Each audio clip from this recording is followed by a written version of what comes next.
For a retrospective show. The Horror Retrospective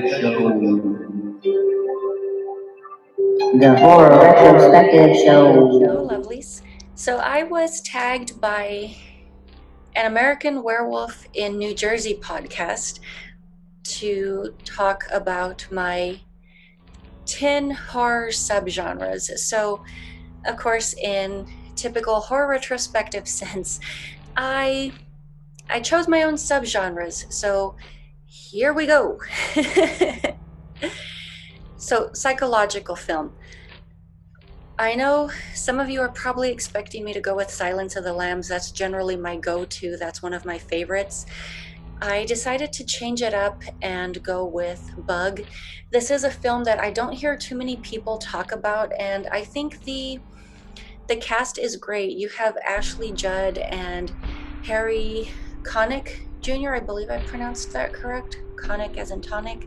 But it's a very interesting film. It's a slow burn for sure, and it's really so slow. You don't realize how gradually things have escalated until it's hit this crazy pitch, and then all of a sudden it's like, whoa, wait, what happened? It's really good storytelling, in my opinion.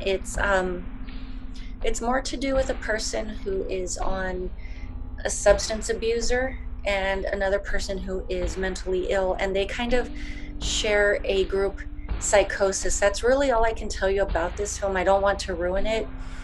I eventually do want to do a proper review on this, but if you haven't seen it or heard of it, I recommend that you check it out. If you have seen it, please feel free to share your thoughts with me. I would love to discuss this one with you.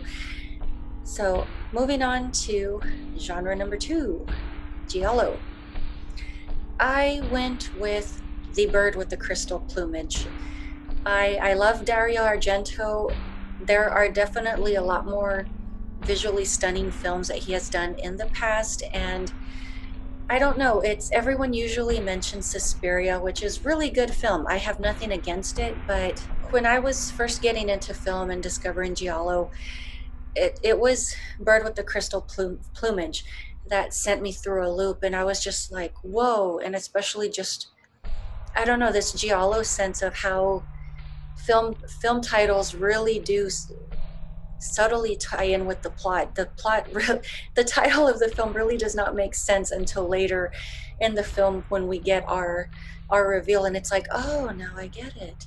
But it's such a great film. I haven't watched it in ages. I've been wanting to rewatch it, so I will definitely eventually jump on that. But I think this one is also a very good one. My next one it's kind of a tricky one. I'm just going to call it fusion, but it's definitely more of a combination of gore and comedy. I'm going to go with Peter Jackson's Dead Alive. This movie is just so ridiculously gross and funny.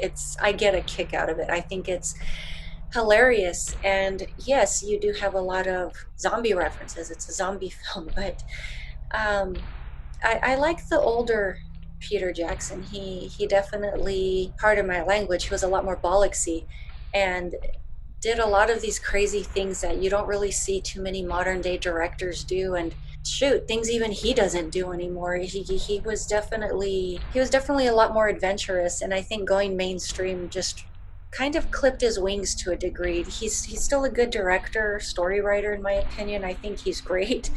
Don't get me wrong. This is just early Jackson versus modern day Jackson. I'll take the unpolished Jackson. Supernatural. This can also be counted as a love story, if you will, is Clive Barker's Hellraiser. It's just such a beautiful film, gorgeously shot. I love the film score. I eventually want to get this on vinyl if I can. I don't know if it's been released. If you do know, please let me know so I can track down a copy. But I love the story between Frank and Julia, and just this double cross and how she changes throughout the course of the film. I think it's excellent. I haven't read the the book or the story, I'll be honest. So I really don't know how much it differs. I really do love this film. Number 5, I am going with Lethal Toys. I'm not really too sure what this particular genre or subgenre is called, but that's what I'm going with, is the killer toy or lethal toy genre. And I'm going with dolls. It's my first, killer toy film that I ever saw growing up, and so it has that nostalgia factor. I think it's so great. I watched it numerous times growing up. I don't know if you guys would say that it has or hasn't aged well, but I think this one is excellent. I love it. So number 6, creature features. I am going with Pumpkinhead, everybody's favorite little vengeance demon. And I love I forget if it was a poem or a nursery rhyme that the film had been inspired by or based on, which I think is just so amazing that one bit of media can totally influence another. And the film is just fantastic, in my opinion. That creature design is excellent. I love it. Number 7, I'm going with natural horror, which is one of my favorite subgenres. I think those of you who have followed Horror Retrospective for a while, you guys have picked up on this. But I'm going with Dark Age. I'm not giving too much detail. We've already reviewed this one, but it's also an Oz exploitation film.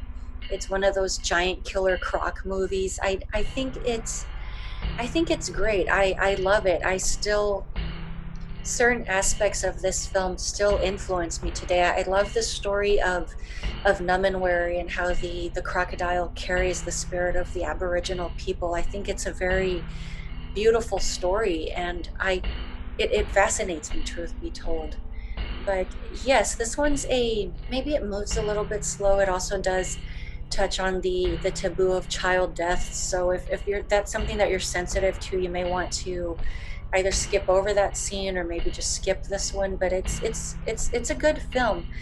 Um, what is his name? John Jarrett's in this one, who is also known for what was it, the Wolf Creek movies, which were based on actual events. So he's a great actor as well.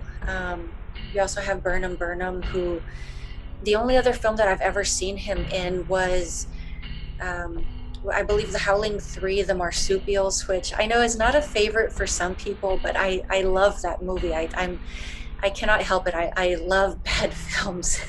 So number 8, Satanic Panic. I'm gonna have to give you 2 on this one, and I'll give you my reasons why. I'm going with Rosemary's Baby, just because it's so well written, and yeah, it was very shocking for its time. Shoot, I remember coming home one day after school and catching this movie for the first time, and I was familiar with the twist, so that really wasn't too much of a shocker for me. But just the way this poor woman was manipulated and gaslighted, it's shocking. And to think that, things like that still happen today to people, whether it's a cult situation or it's just an everyday life situation. It's just creepy enough. And my second pick is The Omen. I love the way it's shot. It's also, once again, a great story, in my opinion. If I remember correctly, this is also the first film that touched on the elaborate death or the creative death scenes. And I eventually want to review this one as well. So we'll get to it when we get to it. I don't want to get into too much detail. Number 9, biohorror. I'm going to throw you guys for a loop. I'm not going with Cronenberg on this one. I know he's the biohorror king, but this one I think is also more of a cross between sci-fi. I'm going with Philip K. Dick's Body Parts. It's once again a film I don't hear too many people talk about. I want to say late 80s, early 90s. It's definitely a very interesting story. Once again, I've reviewed this one before, but the basic story is it's a guy who, if I remember correctly, receives a transplant, and the body part happens to be from a serial killer, and apparently this serial killer fellow is not dead yet, and the appendage seems to just have a mind of its own. It's a good one. I think it's worth checking out. And number 10, I'm going with a virus. Once again, I'm throwing you for a loop. I'm not giving you a zombie film here.